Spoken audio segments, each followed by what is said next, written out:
All right, for the second video, we're going to do these last four problems. So this says the graph below illustrates the velocity of a particle. So again, I'm going to remind myself, this is a velocity graph here, or sometimes I connect to the x-axis just to find the area. I know I'm probably going to have to find the area below the curve to the x-axis, or the t-axis, I should say. And this is a particle moving along the x-axis. During what time intervals is the particle moving to the left and why? So again, I kind of like to start with my reason so I know what to look for. So the particle moves left when v of t is less than 0, negative. And this happens on the intervals, or just interval. There's only one section that's negative velocity. It's from t equals 4 to 7.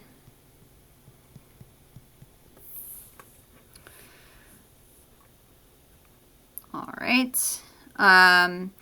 What is the change in position from 4 to 7? So change in position, when we're given a velocity graph, remember if we find the area of this, of the space between the velocity curve and the t-axis, that will give us our change in position. So we have 20 for this length, and we have 3 seconds for this length. So 20 times 3 is going to give us negative 60. So it's negative 60.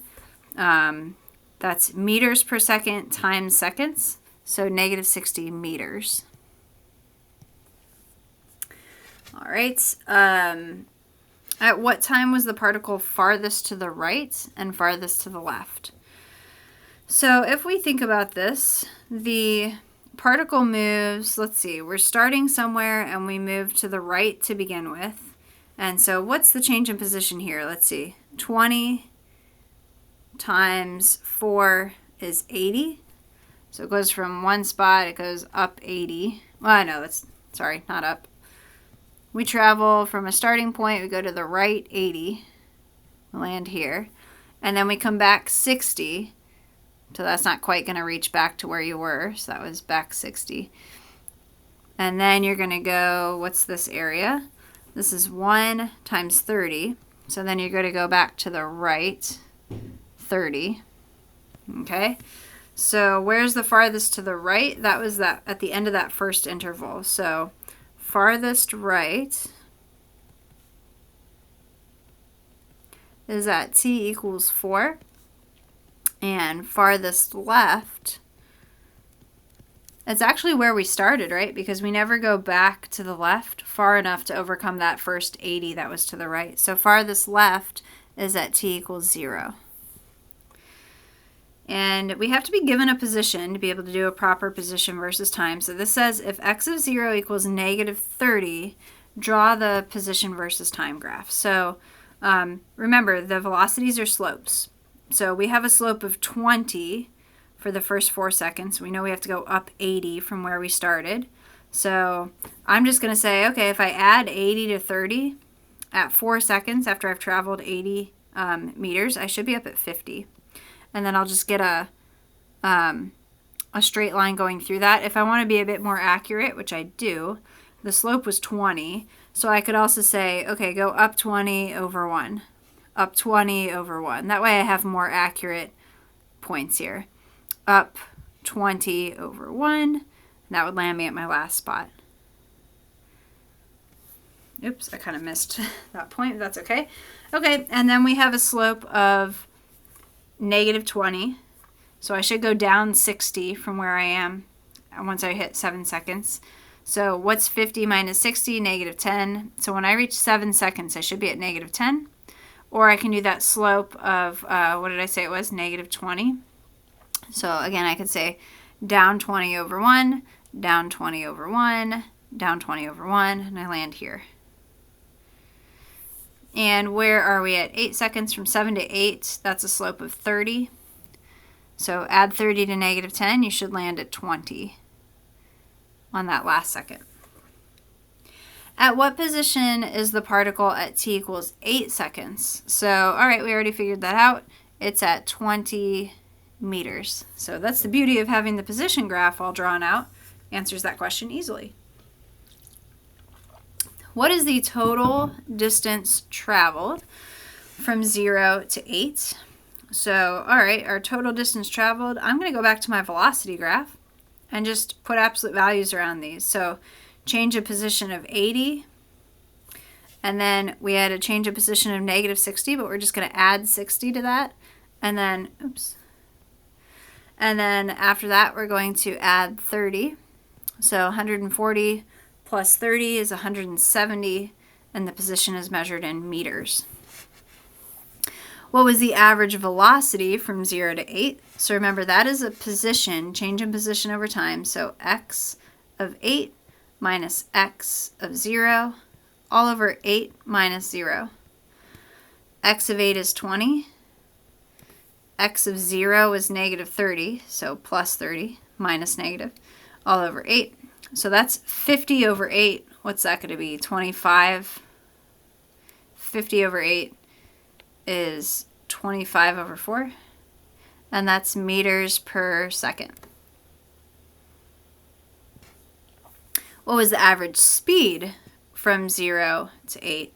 Average speed, remember, is total distance over time. So what was the total distance from 0 to 8? We said it was 170 over a span of 8 seconds. So 170 over 8, 170 divided by 8, 21.25. Or I could leave it as an improper fraction, meters per second. I knew it would calculate out nicely though, so I did that. What is the velocity at 5 seconds? So make sure you're checking the correct graph. This is the position graph. Go up to the velocity graph, find 5. You're sitting at negative 20. So that's negative 20 meters per second. What's the speed at 5 seconds? So the velocity is negative 20. That just tells me the particle is moving to the left at a speed of 20 meters per second. So this is just positive 20 meters per second. If there's a difference in your answers between I and J, explain. Oh, I just did that out loud, but okay. So the velocity indicates both speed and direction.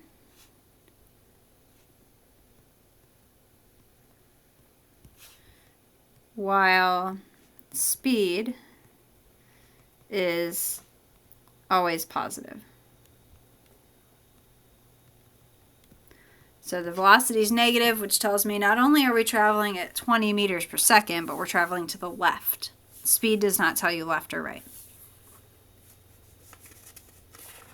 Okay, next problem. The position of particle y of t, the position y of t of a particle is moving on a vertical line. So position graph shown below. Find v of 4. So we're not given a velocity graph, so v of 4 means what is the slope at t equals 4.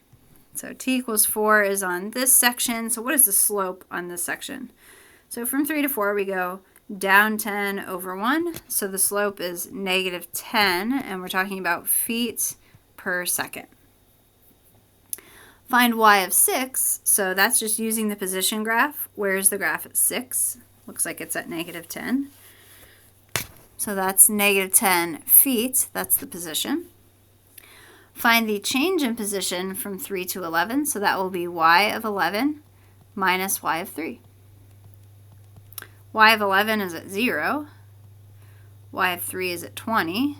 So 0 minus 20 is negative 20 feet, meaning the particle is 20 feet below where it was at 3 seconds.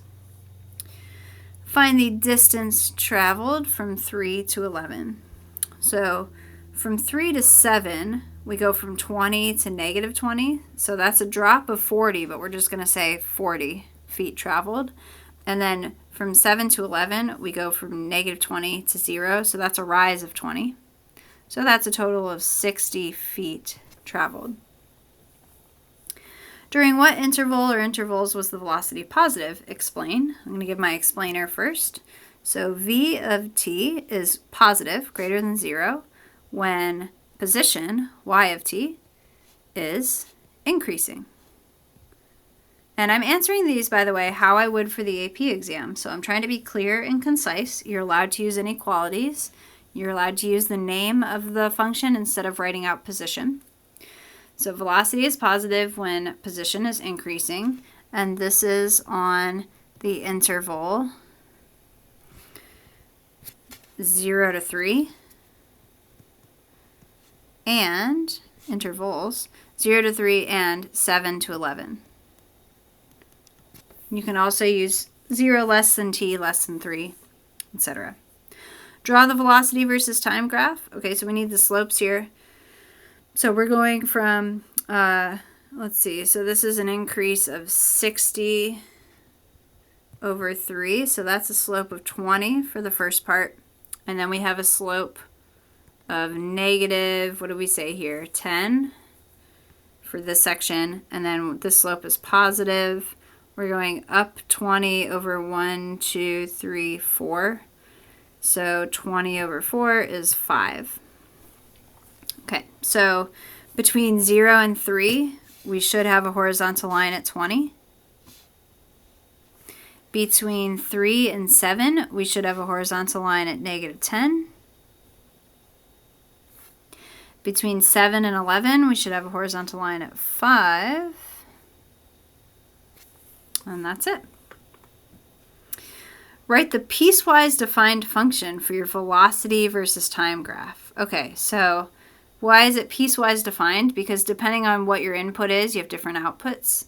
So start with this. V of t is equal to, there are 3 different outputs, so give yourself some space to write 3 things. So the velocity is just 20. So I don't need a formula, just the number. 20 if t is less than, if 0 is less than t, which is less than 3. The velocity is negative 10 if t is between 3 and 7. And the velocity is 5 if t is between 7 and 11. All right, second to last problem for this one. Okay, so now we have the velocity of a particle moving along a horizontal line shown below. And here's some info. The position at time 0 is 8. So first thing says find the change in position from 0 to 12. So that means that I need to find all these little areas between the velocity curve and the t-axis. This is supposed to line up, by the way. It's a little bit off. But that's supposed to be, this rectangle here. Okay, so change in position from 0 to 12. So what's this first area? This is 3 times 4, so this is a change in position of negative 12. And then we have 2 times 3, so plus 6. And then we have 1 times 4, right? 1, 2, 3, 4. So that's negative 4. And then we have 2 times 5, so add 10. So this change in position is negative 6, minus 4 is negative 10, plus 10 is 0. So change in position of 0 centimeters. That just means at time 0 and at time 12, the particle ends up in the same place. Find x of 12. All right, well, we know the starting position is at 8, so we know that x of 0 is the starting position. And then remember, we just said there's a 0 change in position here. So you don't have to write the plus 0, but it'll be whatever the starting position was, which was 8 centimeters. Find v of 11. So remember, you're given a velocity graph. So this is just when time is 11, where are you on the velocity graph? You're at 5 centimeters per second. Find the total distance traveled from 0 to 12. Okay, so take your change in position, each of these little rectangular areas, and just make them all positive. So now it's 12 plus 6 plus 4 plus 10.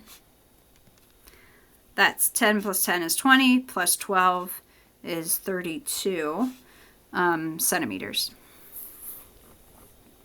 At what times is the particle traveling to the right? So remember, this is when v of t is greater than 0. So at what times does that happen? So that's times between 3 and 6, and also 10 to 12. You can also use interval notation for that with parentheses. At what time is the particle furthest to the right? So let's see. Particle starts off somewhere here, and we're going horizontally, right? So the first thing the particle does is it goes left 12. And then from there it goes to the right 6, so it only comes halfway back. And then it goes to the left 4, so it doesn't quite get back to where it was. And then after that it goes to the right 10. So let's see. So if I add, let's see, where am I? So I'm at negative 12, then I'm at negative 6, and then I go back, I'm at negative 10, and then, and then we end at the same place we started. That's right. Okay, so farthest to the right, so that would be at both time equals 0, but then remember we ended where we started. So at t equals 0 and t equals 12.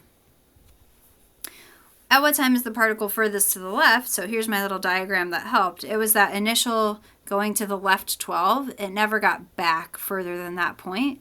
So that happened at the end of 3 seconds. So t equals 3. And draw a position versus time graph. So we know that the graph starts at 8, and we also know that it ends at 8, so we might as well put that on there.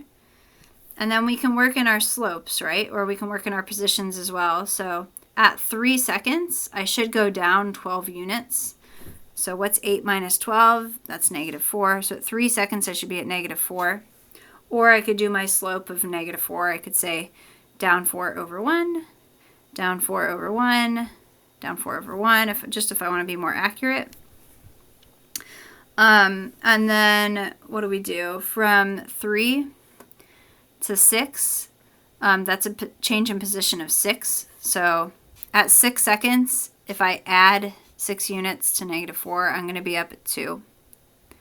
But also that slope was 2. So up 2 over 1, up 2 over 1, up 2 over 1. And then from 6 to 10, we have minus 4 change in position. So that would put me at 10 seconds down at negative 2.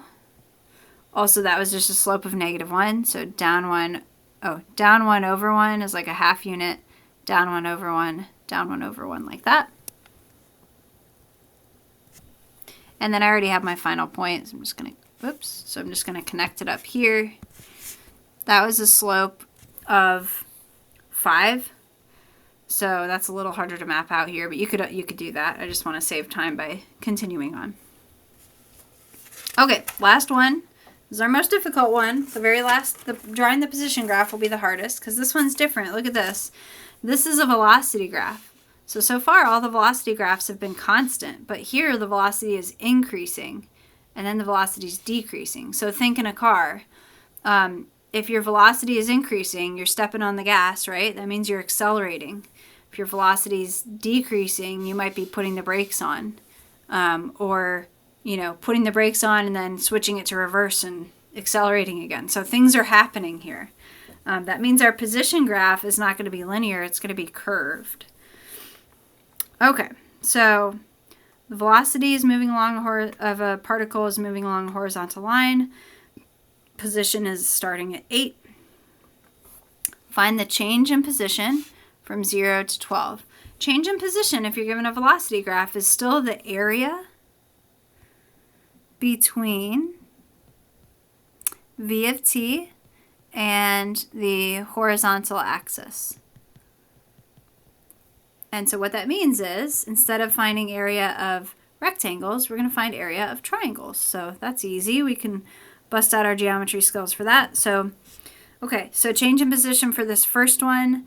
This is 1/2 times a base of 2 times a height of 40. and it's negative, so this is going to be negative 40. Okay, so negative 40 is the first change in position. Add to that, this is 1/2 times a base of 3 times a height of 20. Half of 20 is 10. 10 times 3 is 30. So we're going to add 30 to that. Then we're going to subtract 1/2 times a base of 1, 2, 3, 4, 5, 6, and a height of 20. Half of 20 is 10. 10 times 6 is 60. This is negative, so minus 60. And then this last one's negative as well. This is 1/2 times a base of 1 times a height of 20. Half of 20 is 10. That's negative 10. So negative 40 plus 30 is negative 10. Minus 60, negative 70. Minus 10 is negative 80. And we're talking about meters per minute times minutes, so just meters. What is x of 12? Well, we know that it's x of 0, where the particle started, minus 80 meters, because we just did change in position. And we were told the particle started at 8, so 8 minus 80 is negative 72 meters. Find the velocity at 11 seconds. Remember, that's just going to the velocity graph and seeing where the graph hits. That's 0 meters per second. Oh, sorry, meters per minute. Meters per minute there. I want the correct label. Find the total distance traveled from 0 to 12. So that's just putting an absolute value around everything. So this is going to be positive 40 plus 30 plus 60 plus 10. That's 70 plus 60 is 130 plus another 10 is 140 meters traveled. At what times is the particle traveling to the right? So, okay, so we have to be careful with this. Normally we are answering this question the other way around. So, the particle is traveling to the right when, let me write this down. Particle travels right when, it's not when the velocity is increasing, it's when the velocity is positive. Right? Normally the question is, when is the velocity positive? That's what we've answered in the packet. Now we're reversing it. So the particle travels to the right when the velocity is positive, and that's on, where's the velocity positive? Greater than 0 from 2 to 5, 2 less than t less than 5, and, oh, and it's never greater than 0 anywhere else. So just on that little section. At what time is the particle furthest or farthest to the right? Okay, well, the particle starts traveling to the left. So it goes left 40.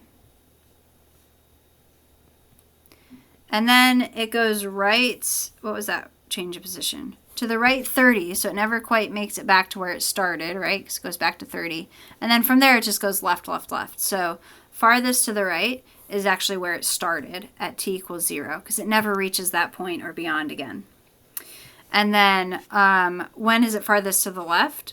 Well, we go from here, we go left 60, and then we go left another 10. So that's at the end at t equals 12 seconds. Draw a position versus time graph. So this is going to be harder because we're not going to draw lines here.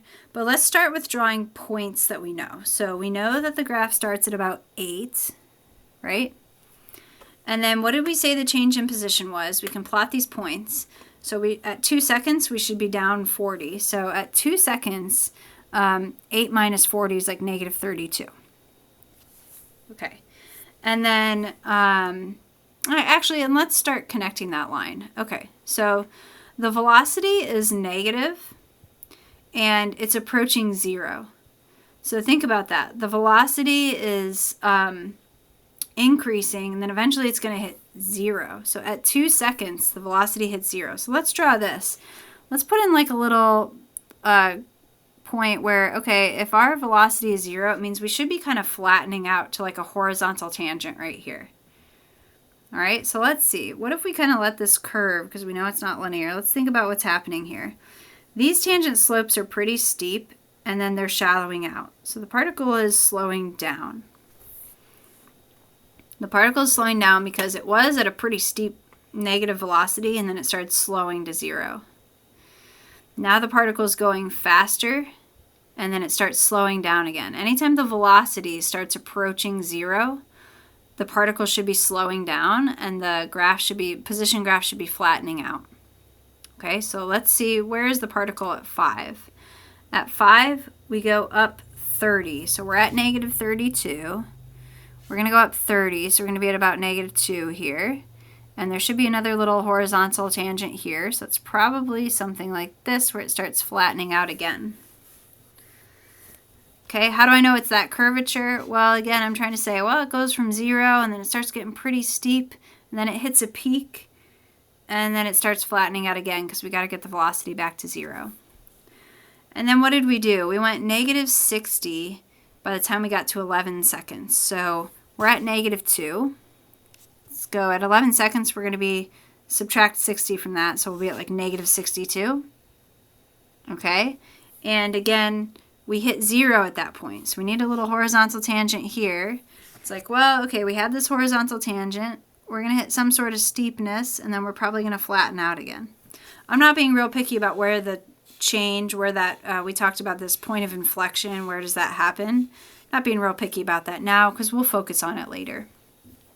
And then what about the 11 to 12 section? Well, 11 to 12, we never come back to 0. The velocity graph is going away from 0, which means you're really speeding, getting faster and faster as you go away from a 0 velocity. So this last section, it's a change of 10. So from negative 62, I should land at about negative 72, okay? And then I need to go zoom and kind of let this get faster and faster. That is a really tricky position versus time graph because we will have some calculus rules that make this so much easier to figure out the concavity. But for now, you can kind of think of like, back to the pre-calc days of, oh yeah, when the velocity is increasing, the graph should be concave up. So the velocity is increasing this whole time. When the velocity is decreasing, when the slopes are decreasing, average rate of change is decreasing, the graph is concave down, concave up, concave down, right? Concave up, concave down, concave up, concave down. All right, that's going to stop this video. This is the most confusing. Don't feel too bad if you're a bit worried about this one. We will practice it more. It's more of a chapter 3 thing.